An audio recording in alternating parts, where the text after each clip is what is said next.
Hello everybody. Hi, this is a really lively, full group today, I have to say. This is the most energy I've seen in this room in a while. This is excellent. I have the pleasure and I have the sincere honor to introduce our guest speaker with you today.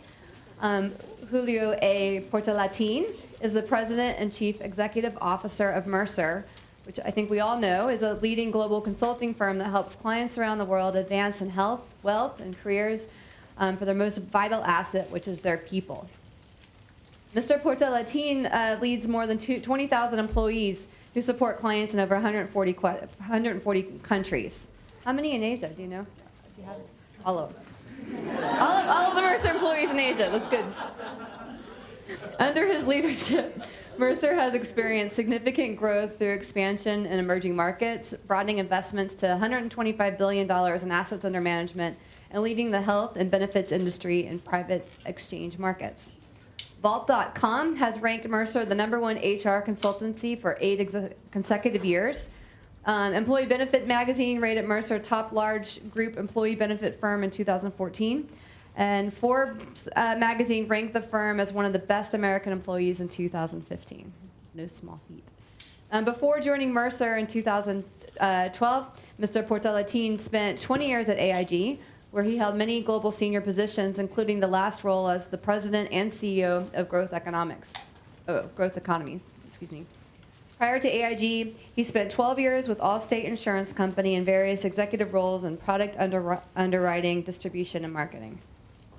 Mr. Portalatin actively supports several nonprofit organizations, including the American Cancer Society, St. Jude's Children's Research Hospital, Homefront of New Jersey, and participates in the annual Covenant House Executive Sleep Out. I'm a little curious about what that means. Mr. Portalatin received a Bachelor of Science degree in Business Management, an honorary doctorate from Hofstra University, and is the member of the Board of Trustees there. So, welcome to AmCham, Mr. Portalatin.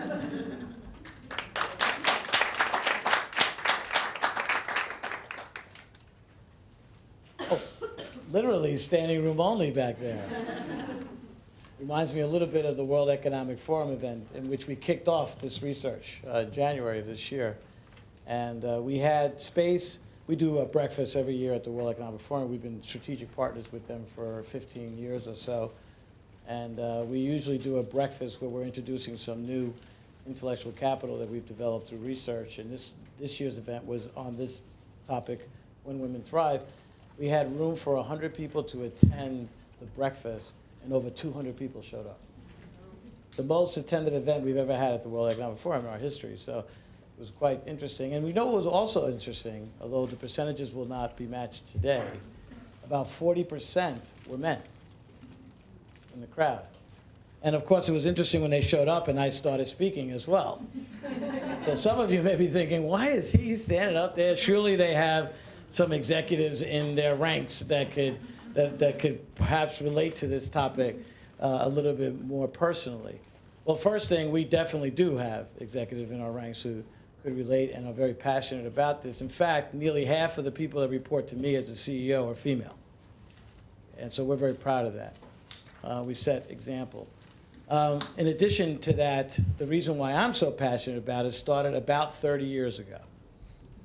You can imagine what happened about 30 years ago. I was blessed with my first child, who was a female.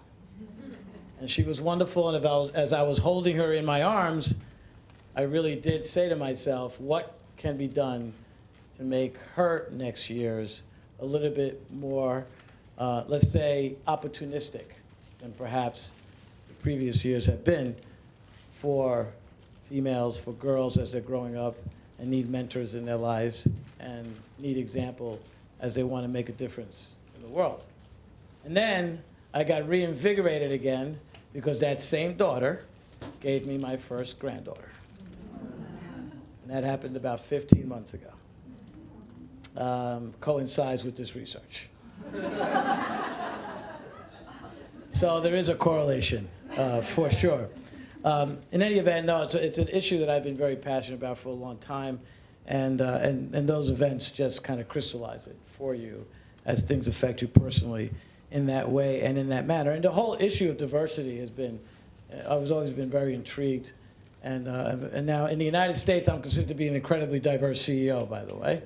If you were to take Mercer out of the Marsh & McLennan Group, it would be a Fortune 500 company. We would have the most diverse executive group out of all the Fortune 500 companies, including the CEO, who is diverse because of his mustache, of course. In any event, well, that's one of the reasons. I also always like to talk about this incredible force of change that's taking place in the world, whether it's related to diversity, inclusion, or anything else for that matter. As an example, increased female participation in the workforce is a global economic imperative now. It really is.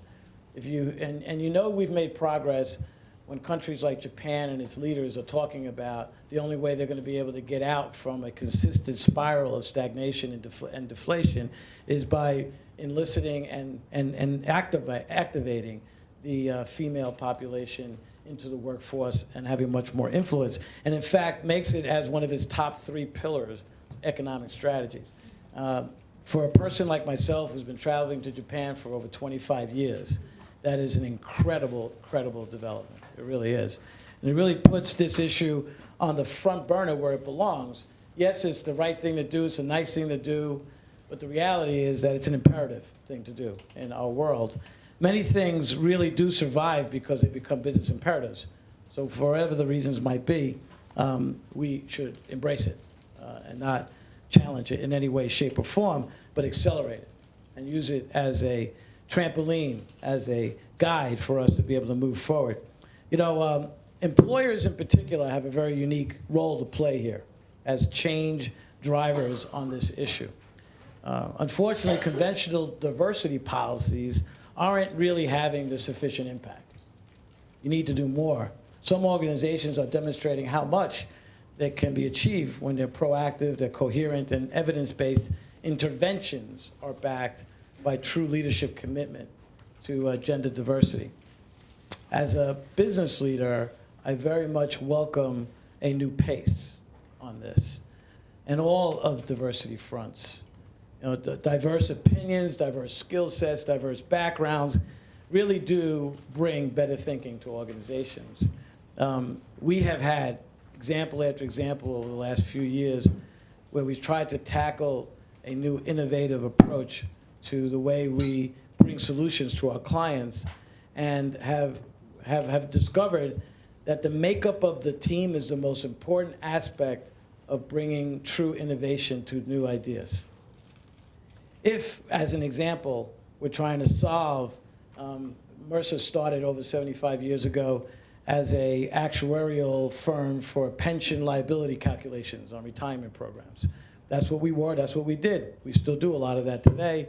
About 30% of what we do is that, 70% is something else, so we've really diversified over the years. But the point is that if you want to understand how to be able to do something different with business that started 75, 80 years ago, the last thing you should do is put 10 of those actuaries in the same room.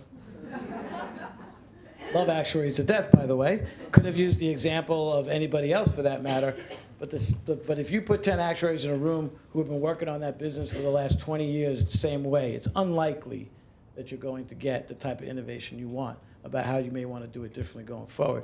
But if all of a sudden you do 2 or 3 actuaries who have been doing it for that long and obviously can keep the group grounded in what they should be doing, and then put people with much different views on the business who have to ask all the dumb questions that nobody else wants to ask, and start getting perspectives that are challenging in the norm, you will, in essence, get much more innovation. So the diversity is a much broader topic and a much broader business imperative than just having representation at all levels in the organization.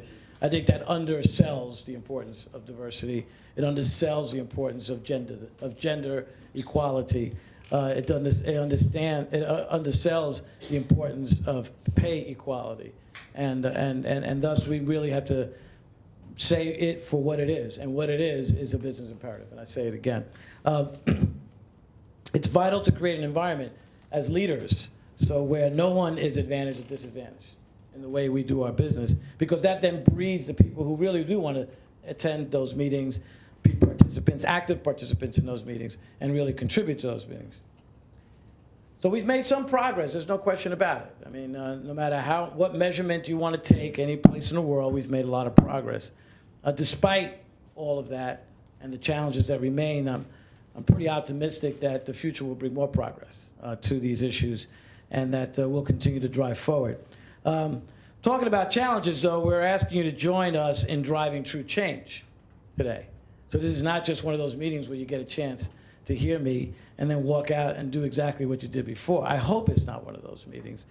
It really is a kind of a call to action, to do something just that much more than what you've done before you entered this room today. It is really time to act differently, and hopefully this will start you in that path. And the reason for that is because now on the topic specifically on women thriving in the business community and in the world we live in, because it's absolutely true that as women thrive, societies thrive, economies thrive, and ultimately businesses thrive also. And the world is fundamentally a better place as a result of women thriving. The research that we undertook, I want to be very clear, was not just to add another voice to all of the different data that's been done around the world that points to diversity improving business results, or diversity improving engagement, or improving turnover, all those things that have been documented time and time again already. That wasn't what the research was about. The research was really about getting a perspective of some of the best practices around the globe that we can share as kind of action items for change, which really has never really been documented before through any kind of global survey or research data, which we now have done and we are doing again, reinforcing that data even wider and even more globally. And at the end, I'll invite you to participate if you're not yet in that research, and hopefully have your voice heard. So in 2013, we partnered with the World Economic Forum, you heard me mention that before, to evaluate the state of the workforce globally, and developed what's called the Human Capital Index, the first of its kind. The index was meant to understand how countries are making the most of their human capital, of their people. I actually don't like calling it human capital anymore. I like calling it people. A key observation was the significant degree to which female workforce participation rates lagged males in every age category in every country, and the resulting opportunity for countries to take full advantage of their talent by tapping into this underutilized labor pool. One of the most significant factors limiting the growth potential of countries around the world is the fundamental participation and engagement of women in the workforce, as I mentioned in the Japan example earlier. Building off of this background, Mercer conducted primary research on gender diversity in 2014. The intent of the research has been to help companies identify the most effective actions they can take. Nowadays, employers have focused on well-intentioned diversity and inclusion. There have been policies and practices such as mentoring and sponsorship programs. No one's saying you should stop those, but those alone don't do it.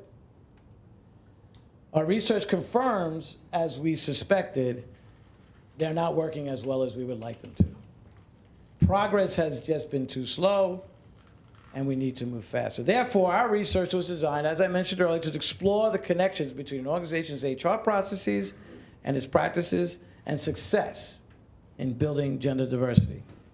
So start getting to tangible solutions and best practices that can advance the agenda. We focus on identifying the impact of what we consider to be 3 fundamental building blocks.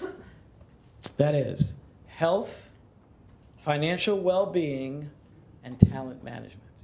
There's 3 things you take away today. If you do one of those really well, you're missing 2/3. Okay? So you can pat yourself on the back, but you still have a ways to go. You must hit all 3 of these elements in order to have a successful policy. So health. 2013 Gallup report found a definitive link between better health and higher levels of engagement. Those who are more engaged in their jobs are generally those who are in better health and have healthier habits than employees who are not engaged. lower incidence of chronic healthcare problems, they eat healthier, and they exercise more frequently. These are direct correlations that were found in that Gallup report. Financial well-being, pay equity, is one component of financial wellness. Women live longer than men. Let me say that again, since we have a lot of women in the room. Women live longer than men. So yet, think of the compounding problem if women are living longer than men. And if they don't have pay equity, if they don't invest in their futures, if they don't save enough, yet their investments in savings and their behaviors that impact them is different than how males save and how they finance their retirements in the future. Talent management, practices that impact attraction, promotion, and retention of women in the workplace.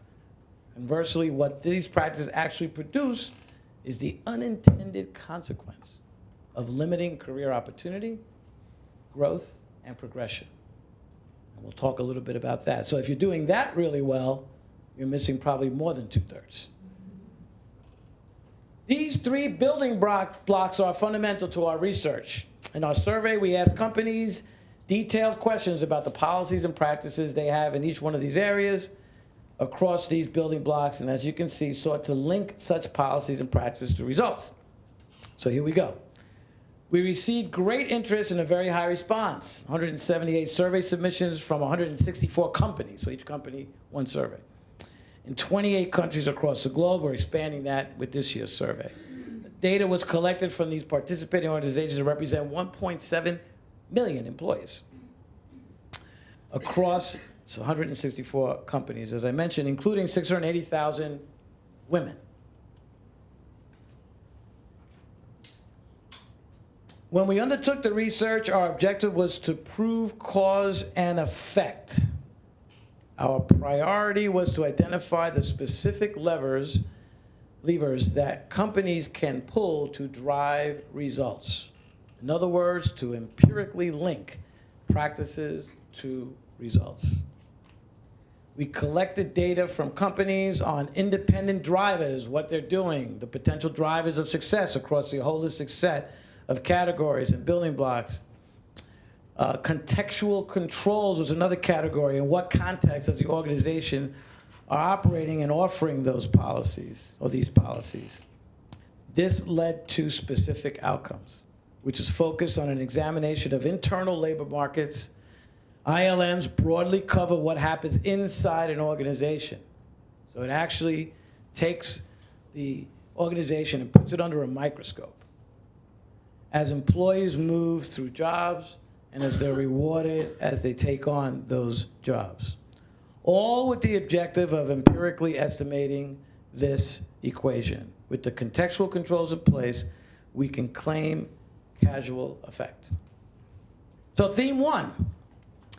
Our first theme demonstrates the broad holistic enterprise focus, and it's linked to substantial change or sustainable change.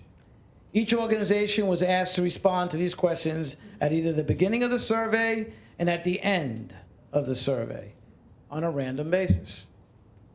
And what we see is that those who responded at the end of the survey were quite simply less confident than they were at the beginning of the survey. We linked confidence to results. Those that answered the question at the beginning of the survey had better current representation. It appears that those answering the question early on were thinking about their current success.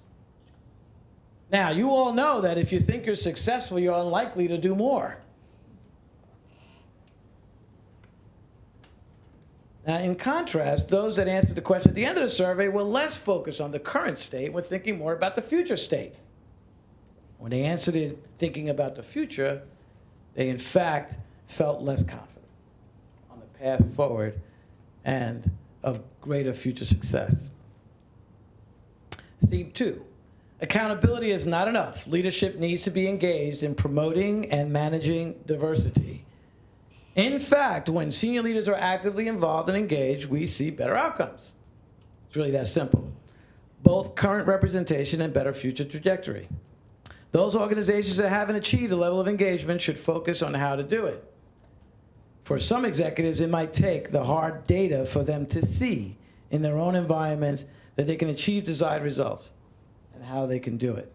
For others, it makes sense to engage them directly in the conversation, to build diversity into leadership assessments, and to make passion for diversity a consideration for filling leadership roles. So I'll give you a quick story.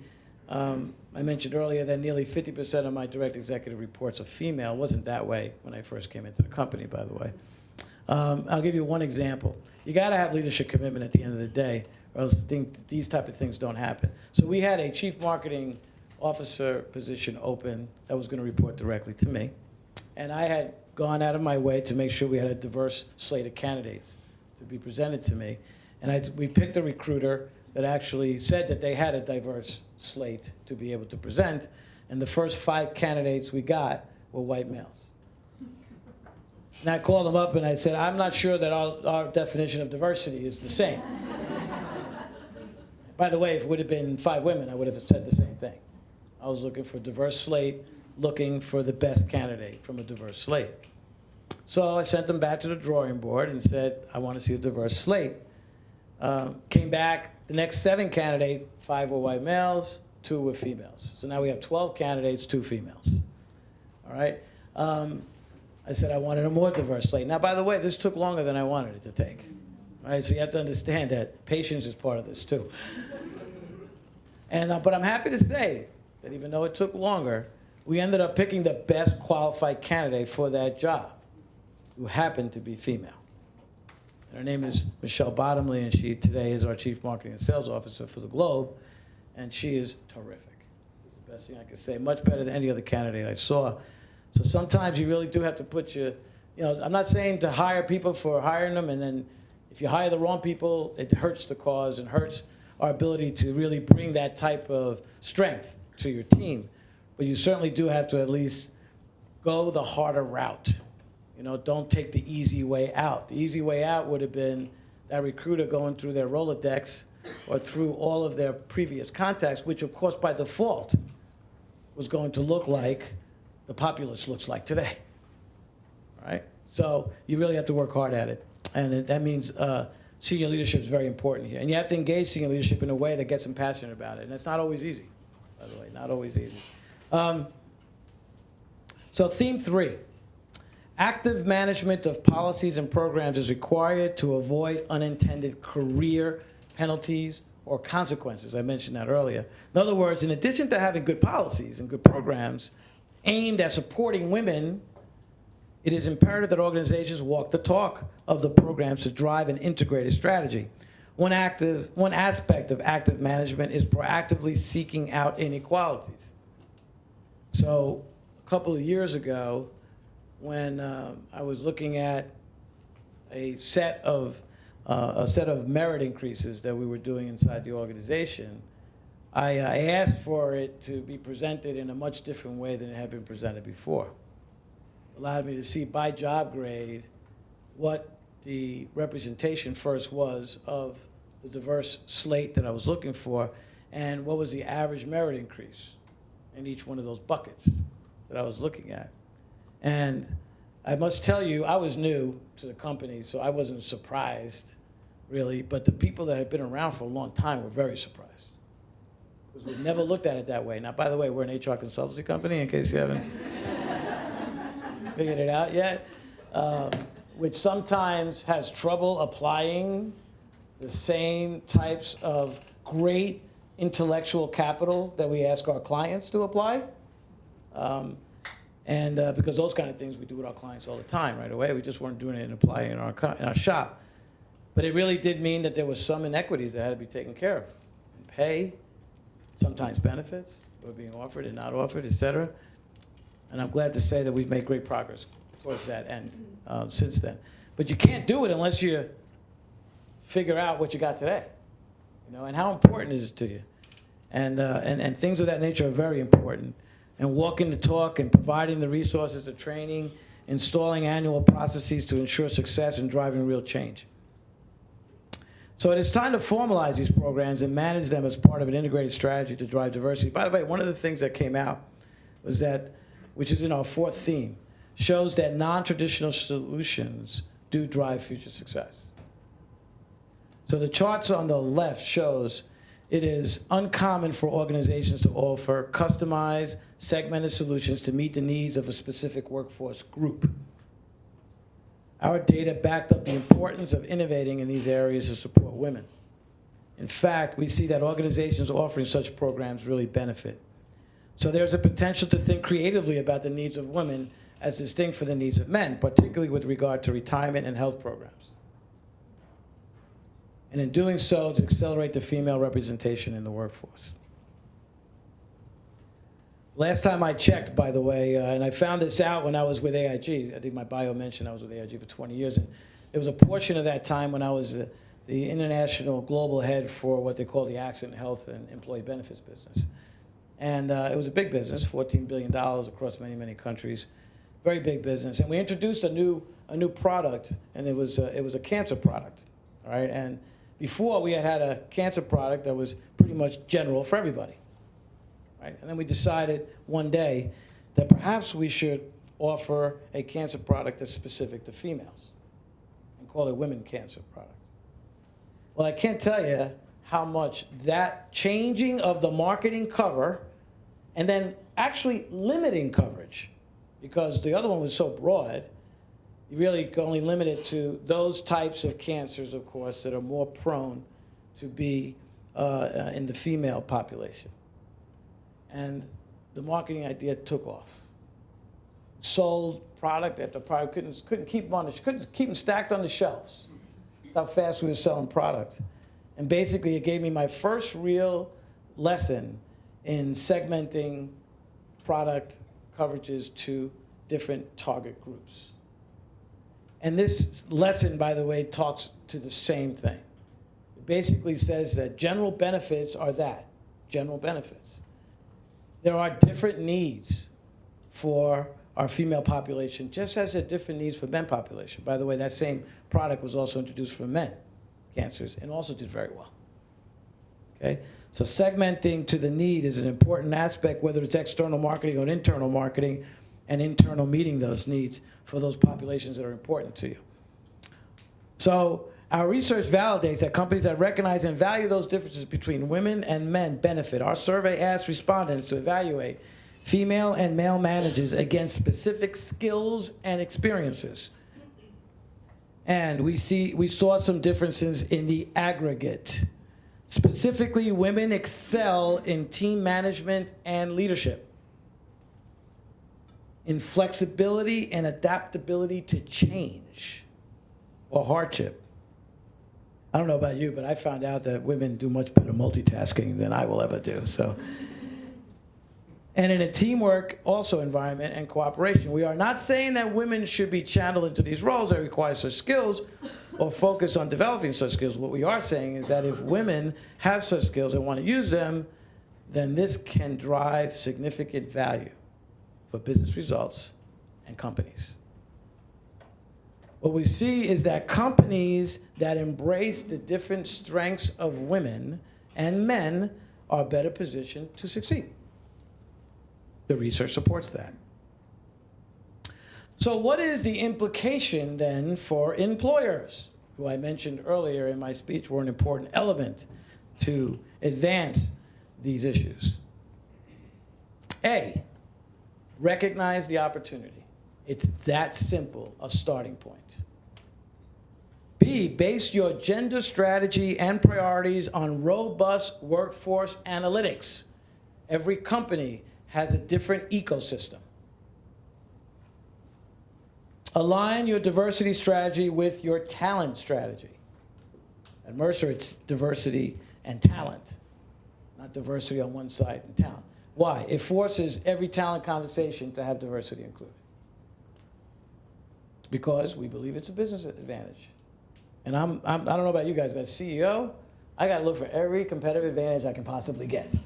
Okay, because that's how I'm graded on my success in the future. Align your diversity strategy with your talent strategy. Implement new programs and benefits only in the context of an enabling environment. Meaning you got to set the stage for this. You don't just wake up one morning and start changing your benefits. Broaden your understanding about what it takes to support women. Collaborate with other stakeholders in the macro environment to impact the female talent pipeline. I'd like to share with you our approach on how we work with clients to drive a diversity strategy. We start with an evaluation of the current state, as I mentioned earlier, opportunity identification and prioritization for a deeper look, or a deeper dive as we call it. Then we develop fact-based solutions that align with the business, the people, the diversity strategies, and the overall objectives. We have various tools and solutions that enable us to do all of these for our clients. So providing an innovative approach that provides solutions for each stage across a career life cycle. This slide shows how women's career can change over time and the impact on the monetary and investment needs in relation to these career life cycle changes. There are important considerations and priorities facing women over time. So the question is, how do we as employers design programs and offer solutions to strategically respond to these needs? The answer is not to ignore the needs. As we kick off our second year of this great research work, we ask that you consider these strategies yourself. We welcome you to participate in the survey for this year. There will be information provided to you during the event so that you can choose to do so if you would like. I really do believe that this is a moment in time. We all have opportunities to either capitalize on moments of time or let them pass by. And I might also add that change is happening, as I mentioned earlier, really quick. I'll tell you another story. I'm a storyteller, for those of you who haven't picked it up yet. At the World Economic Forum in January, usually myself and other CEOs get together in the first days, and we start thinking about what are some of the things we committed to do last year, and how well did we do over the last year. This year, we found ourselves changing the topic rather quickly to answer the question about what happened over the last year that we didn't anticipate was going to happen. If you could roll back just a little bit, January 2014, we're looking at this in January 2015. And such incredible things happened during that year. Can anybody think of a couple that happened during that year that we were totally shocked by or totally surprised by? What were some of the events? I see someone shaking their head over there. Yeah, go ahead. The Malaysian airline flight that went missing. Yeah, absolutely. Totally missing. Yeah. And still, I mean, they found, apparently, hopefully for the loved ones, I hope that it's true, that they found some parts. But I got to tell you, that's a shocker in today's age that could happen, right? What else? Islamic State. Yeah, ISIS. I mean, amazing. You know, this is in January 2014. Those four letters were not mentioned once. Now, World Economic Forum. Most of you, if not all of you, know what that is, right? Raise your hand if you know what the World Economic Forum is. If not, I want to explain it because it's important. You know, in this event, how many have gone? Okay, so we got one person. So it's worth giving just a slight explanation. The reason why it's worth it is because I'm not sure everybody knows the full. It's the only event that happens every year, by the way, where almost all world leaders attend, or their representatives, usually the world leaders themselves. All the entertainment attend. Angelina Jolie, if you would have been a Twitter person of mine, you would have seen me hanging out with Angelina. Or will.i.am, you know, Black Eyed Peas. But the point is, entertainment's also there, right? Not just entertaining, they're actually engaging in the debates, participating in panels, all right? And then you have, of course, so you got the politicians, leaders of the world, you've got the entertainers of the world, and you got the business, relevant individuals, leaders of the world, all of the It doesn't matter whether it's Asian leaders or Western leaders or whatever. They're all there. They're all there. It's the only place where that converges one time a year. And all those great minds, greatest economists of the world, name them, they're there. Okay? Not one of them predicted ISIS. Not one of them predicted that Ebola would have an outbreak in Africa. Not one of them predicted that interest rates would continue to go down rather than up. In fact, everyone was predicting it was going to go up. They were going to go up. And it just went further down. All right? And I can go on and on, list after list after list, about things that we did in one short year. Major things. Do you think one person predicted that we would have a barrel of oil under $50? Incredible implications to our world, all these things. And not one prediction came close to it. So if that can happen in a one-year period of time, what I propose to you today is that the world will change around you with or without you, as you just saw with the examples that I just gave. So we have a choice, and it's a simple choice. Do we want to be part of that change? Do you want to lead that change? Or do you want to let change happen to you? I'd rather lead. And I hope you would rather do that as well. Thank you.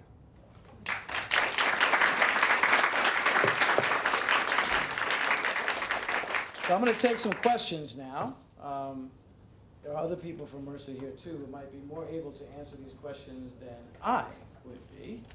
But in case there are a couple of questions, I'd be more than happy to take them. Thank you very much for those very inspiring remarks. I'm not sure the best way to hold this. I'm not sure if I even need it, actually. I'm not sure if you're relying on this. I don't know if we even need to use this. Okay. Yeah, so yes, you are relying on it. Fine. Am I in the wrong place? Is that okay? So for those that I haven't met before, my name's Chris Mayrick. I lead human resources for American Express across Asia Pacific. I'm based here in Hong Kong. I've been here for about 2.5 years.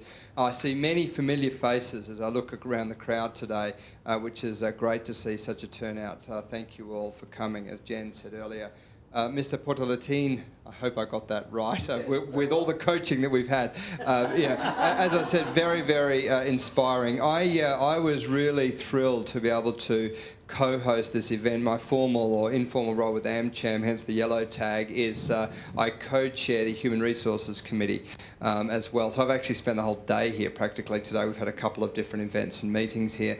But one of the reasons that I was so looking forward to today's event is not just because of the quality of the speaker and the work that Mercer's doing in this area, but as I think about what my top 3 professional priorities are for my team across the organisation here in the region, this very topic is one of my top 3. It's absolutely in the top 3, and so being able to come here and not just to do the host but learn is fantastic.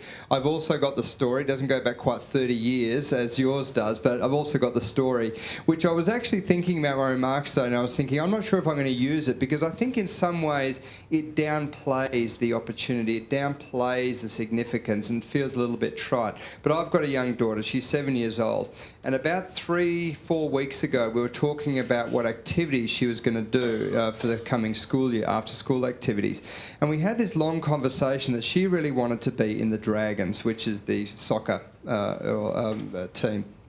And she was a little bit reluctant, though, to go to the tryouts to do that. Not because she doesn't love soccer, not because she doesn't have a few of the team outfits and uniforms, but because 3 or 4 of the boys that she does the soccer with, who are good friends of hers, what are they going to say? And what if they say I shouldn't be there and all this sort of stuff? And I just thought, whoa, that was like a major moment for me. She's happily enrolled in the Dragons now, and she's looking forward to the tryouts in a couple of weeks, which was her decision. Anyway, that all that sort of said, what questions do we have for our speaker today? Bianca, see, I know many of you, I mean it when I say I know many of you. Bianca, who's visiting from Singapore. Thanks for coming, Bianca. Yeah, thank you, Chris. I happen to know Bianca too. Okay, I feel Her reputation very precedes her. Yeah. I do feel very famous now. So I have actually two questions. I have a personal question and a question about the deck. So the personal question, you mentioned your daughter, and I was actually having good discussions with a few senior women yesterday, and they were talking about their daughters as well. And do you feel, or does your daughter tell you, that gender diversity is no longer a problem? So I was talking about, a lot of with women that have daughters that are in their 20s, and they're kind of telling their mothers, I don't know what you're so hype about, like, this doesn't exist anymore, mom, kind of thing. And then there's a question about the presentation, which is around senior leadership compensation being linked to. So it was funny how there was a bit there about senior leaders being accountable. Was, they have to be engaged, but they don't have to be accountable. Like, how does that kind of? Okay, so the first question. So when she was younger, and she was, thank you. When she was younger, and she was going through elementary and going through grammar school and going through high school, it was difficult for her to really distinguish in her own mind why she was feeling some of the, what she felt was additional pressure than perhaps other students. Because in our life, it's kind of, in the U.S., she's an Hispanic Latino female, okay? And that can bring a double whammy effect in the U.S., especially in some of the places where she went to school as I moved around because of my different career movements. And so as she got older, she began to, in her own mind, think that it was more about gender than it was about Latino. And some of the real practical examples was this. When she started dating seriously and moved in with now her husband, at the time I wasn't real happy about that, but after all, she is my little, that's right, that's exactly right. Anyway, I got through it. Because she married her, that's right. Any event, she started calling around when they needed certain things to be done at work, in the house, right? Whether it was put up some blinds or whether do some painting, whatever the case may be. And she found out as time went on that she got a lot more success when she had her husband called, as opposed to when she called. Then it started becoming a little bit more apparent to her and a little bit more real to her that some of these biases still exist. And one of the things that we bring our executives through, by the way, is something called unconscious bias. Because a lot of the times, unfortunately, these biases happen, and just like anything else, if you don't realize they're happening, it's tough to overcome them, it's tough to do anything about them. And so this unconscious bias kind of brings it all out so that you can then address it, right? And I think that in many ways, especially when you're younger, you don't get it really in your face, you're probably unconsciously just going throughout the day. Now, the other thing I must tell you, I never told my kids to be looking for it. Okay? We live in a world where everybody's got to overcome challenges, right? Now, some may have more challenges than others, such as life. It's the way it goes. You still have to overcome them. You still have to work hard at doing them, and you still got to put that front foot forward and make sure that excuses are not used. But those biases definitely exist, no doubt about it. I don't particularly agree with matching compensation to any kind of goals. Why? Because goals have to be measurable. I'm not crazy about quotas. All right? I'm really not. I think quotas drive a outcome that doesn't necessarily get you what you ultimately are looking for. It allows you to reach a number, but if the culture doesn't change, what does it matter? If we still reach a number and the culture still does not support the success of that number, of those people that make up that number, then to me, it's just a number. So I'm not a big fan personally on quotas. What I am a big fan about is making sure that activity is changed so that it ultimately leads to real, embedded, meaningful change. And so when I made the example earlier about having a slate of diversity candidates, the objective was not, or the quota was not, you must hire a female. It was not, you must hire this person looks like this. It was, you must have activity that gives you an opportunity to see a full, broad slate of qualifications and pick the best qualified candidate unbiasedly. And that's why you got to have a good slate of interviewers, too, that are doing that as well. I'm sorry, but you can't have all, like if you want to hire in the United States a African-American male, you can't have them interviewed by all white females. Just can't. Same thing could be said about any other example. You got to have diverse interviewers as well. So to me, it's more of a cultural change than it is about quotas and all that kind of stuff. So I try to stay away from those kind of financial measurements. Yes? You mentioned two examples already, but you talked about creating the enabling environment in order to implement policies. Can you talk about some other examples that a company could do in order to create that enabling environment? Yeah, I'll give you an example of one that is often pointed to as being a response to a question when a company is asked, have they created policies and procedures that encourage women advancement and women engagement in an organization? And it's almost always the maternity leave policy is pointed to as being the some sort of higher action that's been taken by a company. And our research shows very clearly that a policy or procedure that talks about maternity leave actually works against you when you're trying to promote women issues. Because what women are most concerned about, what are women most concerned about? Tell me, when you're going to go out and have a baby, what are you most concerned about? Sorry? Advancement. After you come back, like what happens? Like, well, yeah, childcare. Thank you. What else? Flexibility. By the way, maternity leave doesn't address any of those things. Just want to make sure that's clear. Okay? Doesn't address any of those things. Okay? And the reality is that those are the things that are important to you, right? What's life going to be like now that my life has changed? That's in essence what's most important to you. Companies in some ways are starting to address that in some places. Don't get me wrong. I'm not saying it's being totally ignored. But in the past, it would be maternity, we're good. Check the box. Check the box. We give you 6 weeks off. Some places 2 months, 3 months, whatever it is. And by the way, don't fathers think that they ever can go on maternity leave because you didn't have the baby and your life hasn't changed at all. Now there's more changing in that area, right? So I think companies are beginning to respond. So creating an environment basically means understanding what are the life changes that are taking place and address those life changes. I mean, it's really that simple, but not often done, to be honest with you. And the reality is that a maternity leave by itself, without any of those things we just mentioned, and more, by the way, works against you. Does not work for you. So you might as well get rid of it.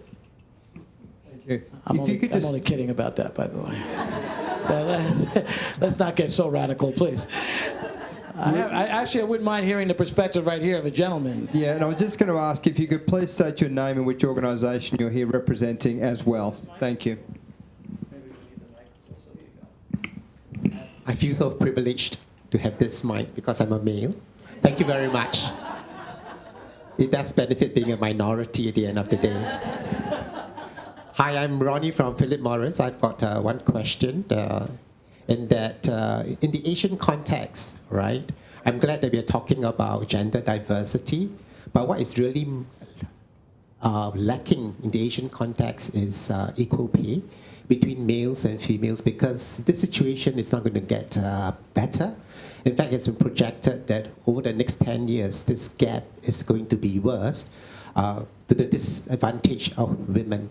So if you were to look at more progressive countries like Australia, Singapore, you would have thought that the salary gap between males and females would have been small, but in fact it's between 25 and 30%. So what more about those less developed countries like Pakistan, India, and so forth?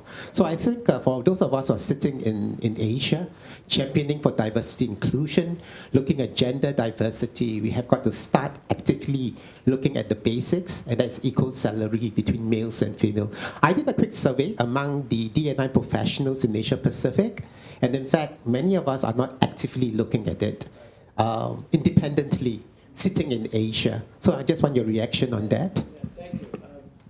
It was one of the reasons why one of the examples I gave was actually going through a very practical annual review on pay equity. I mean, things don't change unless you do these practical things. You know, you don't just wish it.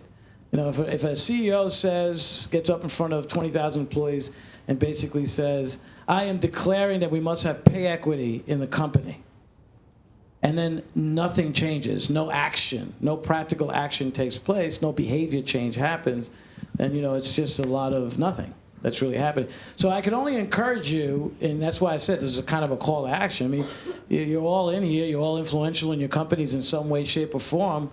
You got to start doing stuff. You got to start looking at these different elements of data that's available to you so that you can start making decisions that over the long run, you're not going to fix it overnight. It's not going to be fixed in 2 days, 3 days, whatever.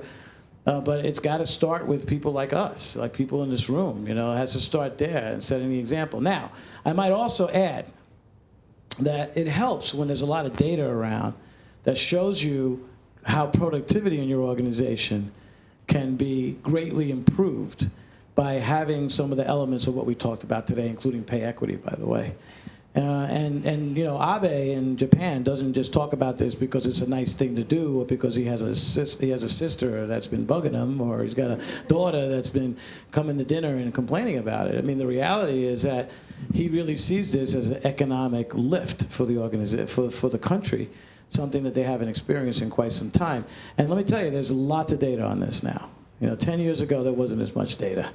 Now there's tons. There's competitors of ours who have data. There's us who have data. There's other consultancy companies that may not be considered competitors of ours, boutiques, local boutiques. Have lots of data out there to talk about how all of this is important and impacts the company. I think it behooves us to get educated on that data, to start educating others on that data, and to start taking practical steps. It's not going to change unless we do that. Sorry, I don't have a magic wand for that one. All right, maybe one last question. Yes, you had your hand up. Go ahead. I got the mic.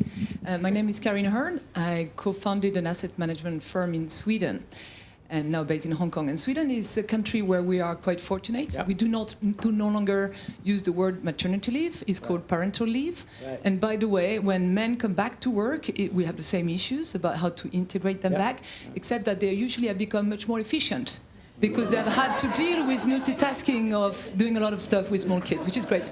Anyway, my question is actually a bit relating to cultural differences or country differences. You mentioned that your survey covered companies in 168 companies, and I guess across it was 28 countries. Yes, I'm sure you've been mapping that. So can you share with us any surprises about countries, places where you were expecting to see much better results and were disappointed, or the other way around? Okay, so first let me congratulate Sweden and the whole geographic section of our world in Europe, the Scandinavia area in particular, and Sweden, of course, in that area, have done a terrific job with gender equality, with diversity, but particularly gender equality. And now they started off with quotas, by the way, and actually required companies to have a certain percentage of their board of directors, especially if you're a public company, be represented by females. They did start off with that way, and still have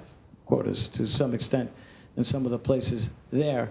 So progress certainly has been made there, and I'm sure will continue. And parental leave is also becoming something a little bit more popular also in the United States now, so it's beginning to spread its wings a bit further, and that's great.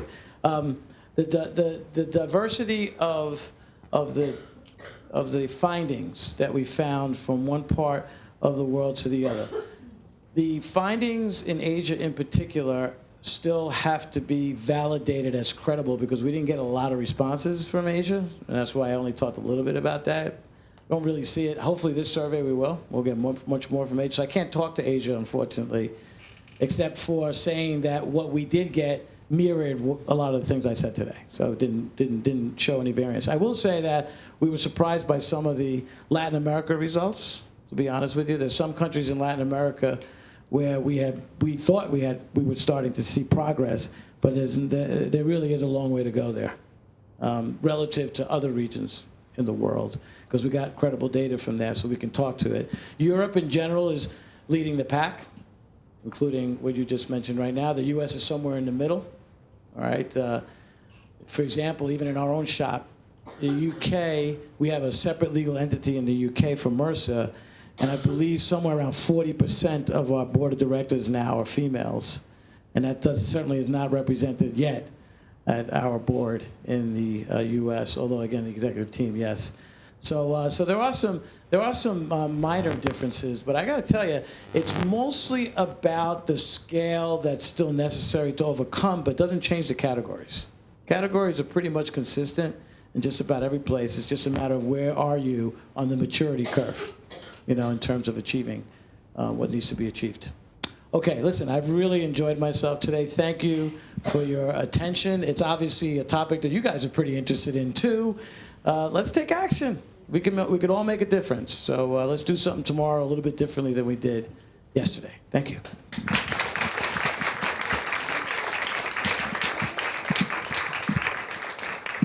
So, Mr. Portalatin, on behalf of the American Chamber of Commerce here in Hong Kong, thank you very much for coming. I think we're all inspired by that, a small souvenir for you to take with you. Another round of applause, please, from Mr. Portalatin.